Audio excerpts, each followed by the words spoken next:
Öbürüne şey yapma yapın. Defnetmeyelim. Şu aradakiler çıksın. Tamam geçelim. Ramazanlar çıksın. Oğlum bir daha aç, bir daha aç. Bir daha çıkartma birbirinizi ağzına.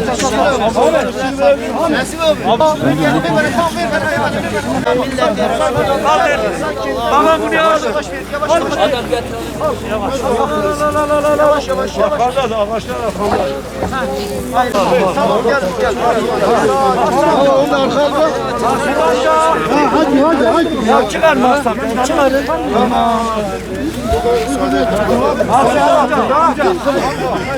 Tamam. Şimdi fazlalıklar şu taraftan çıksın. Çalışanlara yardımcı olsun.